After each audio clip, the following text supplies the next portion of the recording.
The city never sleeps. But on this particular Tuesday evening, even the urban sprawl seemed to slow its relentless pulse. The rain fell in a steady, hypnotic rhythm against the concrete, each drop creating tiny miracles of reflection on the wet asphalt. Neon signs from all-night diners and convenience stores painted the streets in fractured rainbows, their colors bleeding into the darkness like watercolors on a canvas. Officer Daniel Martinez had been walking this beat for 3 years now, and tonight felt different. Not because of the weather, though the October chill bit through his uniform jacket. Not because of the familiar weight of his service weapon or the crackling of his radio. Tonight felt different because of a decision he'd made that morning, one that would change how he saw his badge, his duty, and the people he'd sworn to protect. He'd been reading about a fellow officer in another city, one who'd made headlines for helping a homeless veteran find housing. The story had stayed with him all day, nagging at the edges of his thoughts like a persistent echo.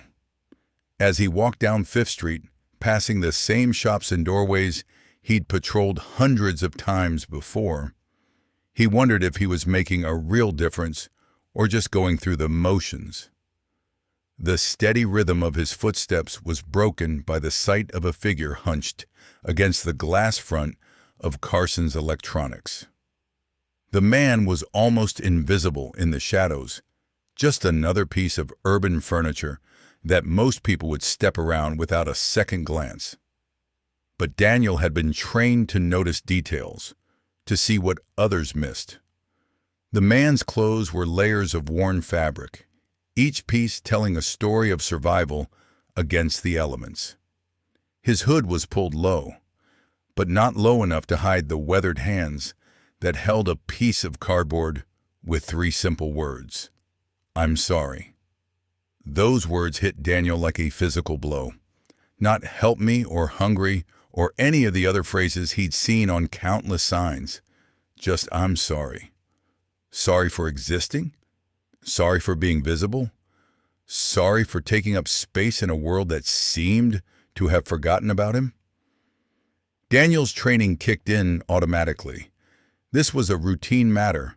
Move the person along, keep the business owners happy, maintain order. But as he approached, something in the man's posture gave him pause. There was a stillness about him, a dignity that seemed at odds with his circumstances. This wasn't someone who was making a scene or causing trouble. This was someone who was simply trying to survive another night. "Sir," Daniel said, his voice carrying the authority of his badge but lacking its usual edge. "You can't sit here. This is private property." The man didn't respond. He didn't lift his head or acknowledge Daniel's presence in any way. For a moment, Daniel wondered if the man was sleeping, but the slight movement of his shoulders suggested he was awake, just choosing not to engage. "Sir, I need to see some identification," Daniel continued, following protocol but feeling increasingly uncomfortable with the script he was reciting. "Do you have any ID on you?" Again, silence.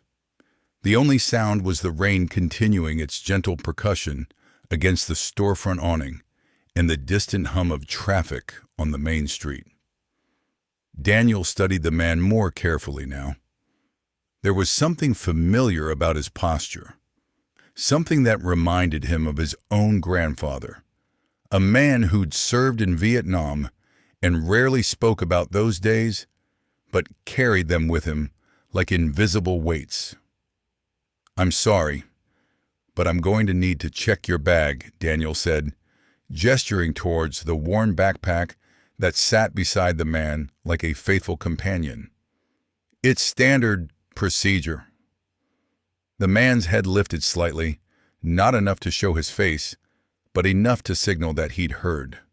Slowly, deliberately, he moved the backpack closer to Daniel, a gesture of resignation that spoke volumes about his experience with authority figures. Daniel knelt beside the man, his uniform trousers soaking up the moisture from the wet concrete. As he reached for the backpack, he noticed how carefully it was maintained despite its obvious age. The zippers worked smoothly. The fabric was clean despite its wear, and everything about it suggested that this was someone who took pride in his possessions, however few they might be. "I'm just going to take a look, okay?" Daniel said, softening his tone slightly. "I'm not trying to give you a hard time." The backpack was surprisingly organized. A few items of clothing, folded with military precision. A battered paperback book, its pages yellowed with age. A small plastic bag containing toiletries. And at the bottom, wrapped in what appeared to be a piece of soft cloth, was a small box. Daniel lifted the box carefully. It was heavier than he'd expected, and as he unwrapped it, he realized he was holding something that didn't belong in a homeless man's backpack. It was a display case, the kind used for military medals, with a glass front and a felt backing. Inside, mounted with obvious care, were two medals that Daniel recognized immediately. The first was a Bronze Star medal, its bronze star gleaming against the red, white, and blue ribbon. The second was a Purple Heart, its distinctive purple ribbon and gold-edged medal immediately identifiable to anyone who understood military honors. But it was the third item in the case that made Daniel's breath catch. A folded piece of paper, yellowed with age, tucked behind the medals. With trembling fingers, Daniel unfolded the letter. The handwriting was in a woman's careful script, the kind that spoke of time and patience and love. He read the words aloud, his voice barely above a whisper. "To my son. You are the bravest man I know. Come home soon. Your actions in Iraq saved the lives of your fellow soldiers. And while I may not understand everything you've been through, I understand that you carry the weight of service with honor. You are not just my son. You are my hero. This Bronze Star may be made of metal, but the courage it represents is woven into the fabric of who you are. The Purple Heart honors the sacrifice you made, the blood you shed in service to your country. But more than that, it honors the fact that you survived, that you came home to us. I know the nightmares still wake you. I know the memories sometimes feel like they're too much to carry. But please remember that you are not alone. This family, this country, the brothers you served with, we all hold you in our hearts. When the darkness feels too heavy, when the voices in your head tell you that you're not worthy of love, please remember these words. You are the bravest man I know. Come home soon. All my love, Mom. The letter was dated 12 years ago. Daniel's hands were shaking as he refolded the letter. He looked up at the man who was now watching him with eyes that held depths of experience that Daniel could barely fathom. They weren't the eyes of a criminal or a vagrant. They were the eyes of someone who had seen too much, survived too much, and been broken by a world that should have honored his service. "What's your name?" Daniel asked, his voice barely audible. The man's lips moved, forming words that came out as a whisper. "Thomas. Thomas Chen. Sergeant First Class, Army Rangers, 2nd Battalion." Daniel felt his world shift. This wasn't just a homeless man causing a minor nuisance. This was a decorated veteran, someone who had served his country with distinction and somehow ended up on the streets. The medal case wasn't just a memento. It was a lifeline to a past where he had mattered, where he had made a difference. "Thomas," Daniel said, carefully rewrapping the metal case and placing it gently back in the backpack. "I'm Officer Martinez, and I need to apologize. I came over here to move you along, to treat you like a problem to be solved. But I see now that you're not the problem. The problem is that we've forgotten how to take care of people like you." Thomas looked at Daniel with a mixture of surprise and wariness. "You're not going to arrest me?" "Arrest you." Daniel shook his head. "Thomas, you're a hero. You served your country with honor. You earned those medals through courage and sacrifice. The only thing I'm going to arrest is my own ignorance about what it means to really serve and protect." For the first time, Thomas raised his head fully, and Daniel could see the man he once was beneath the layers of hardship and time. There was intelligence in his eyes, strength in his jawline, and a dignity that no amount of hardship could erase. "I'm sorry about the sign," Thomas said, gesturing towards the cardboard. "I'm sorry that I'm taking up space, that I'm a reminder of things people don't want to think about. I'm sorry that I can't seem to put myself back together the way I used to be." Daniel stood up, his mind racing.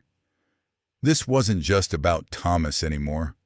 This was about a system that had failed one of its own, about a society that was quick to thank veterans for their service, but slow to provide the support they needed when they came home wounded in ways that couldn't be seen.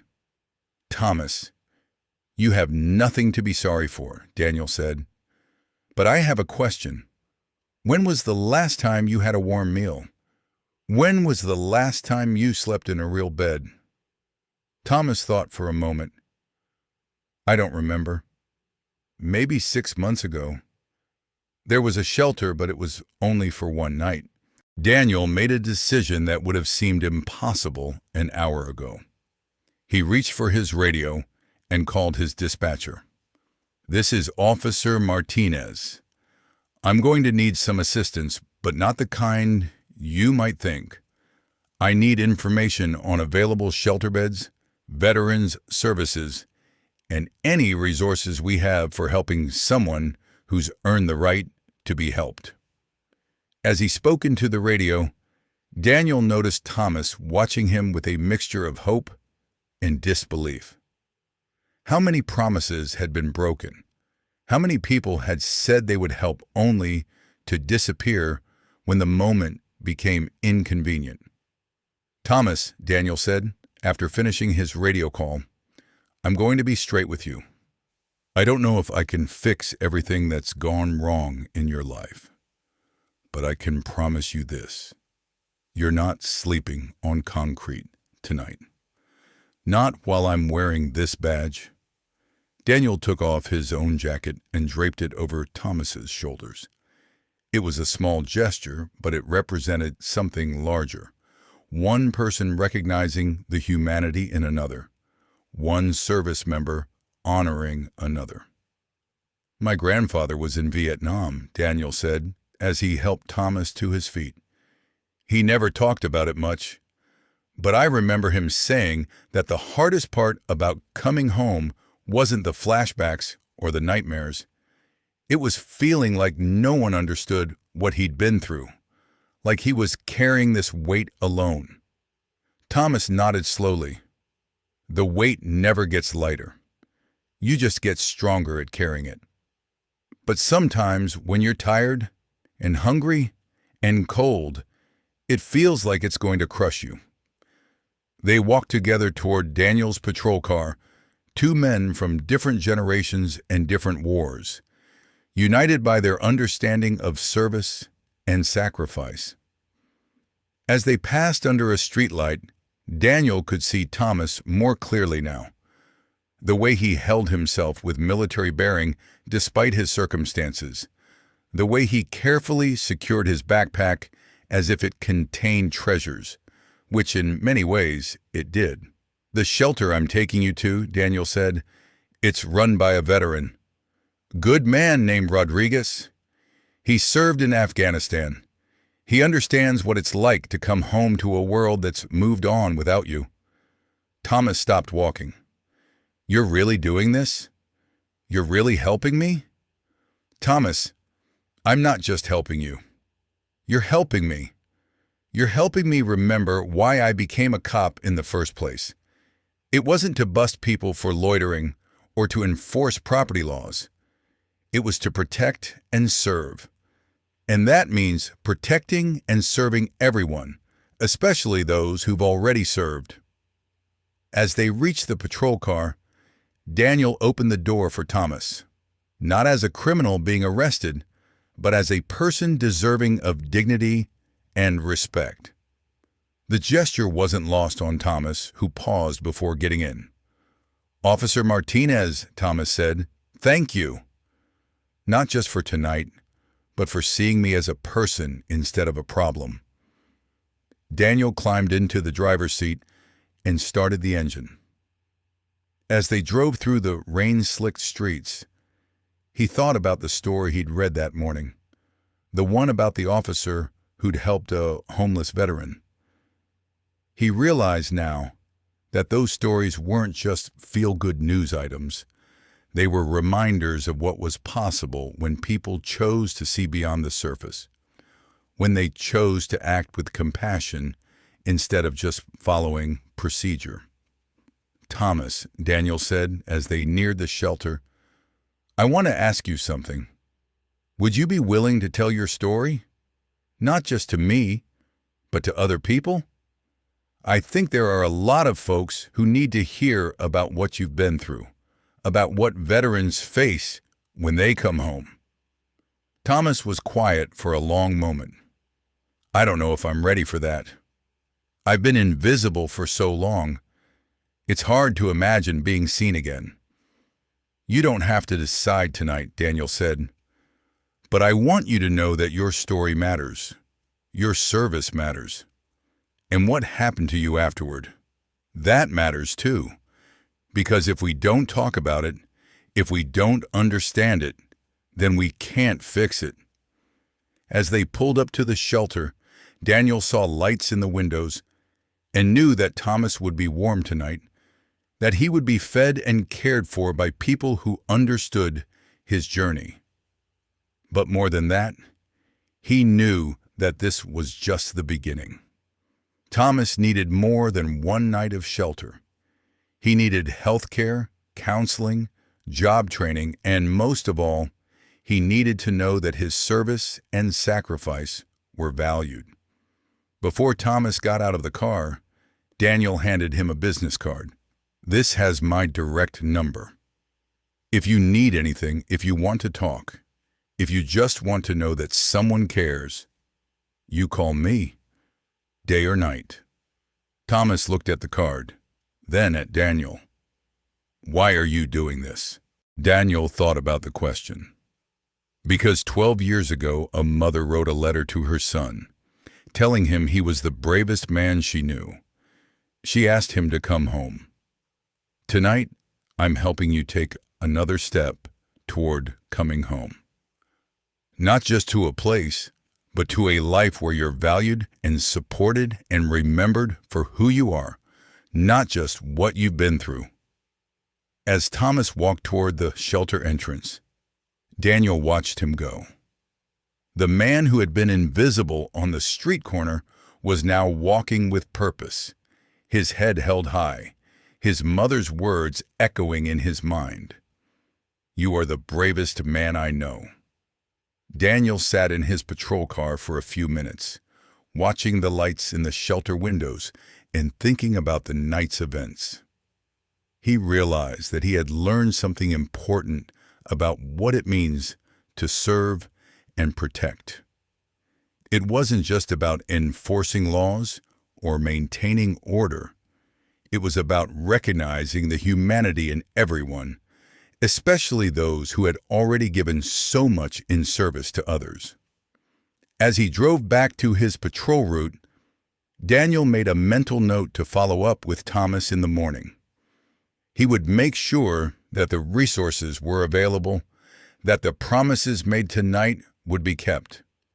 More importantly, he would make sure that Thomas knew he was not alone, that there were people who cared about his story and his future. The rain had stopped, and the city streets gleamed with the promise of a new day. Daniel Martinez, police officer and now friend to a hero, continued his patrol with a renewed sense of purpose. He understood now that sometimes the most important arrests are the ones we make of our own preconceptions, and the most important service is the kind that costs nothing but means everything. Tonight, 2 men had found their way home, one to a warm bed and a chance at a new beginning, and one to a deeper understanding of what it truly means to serve.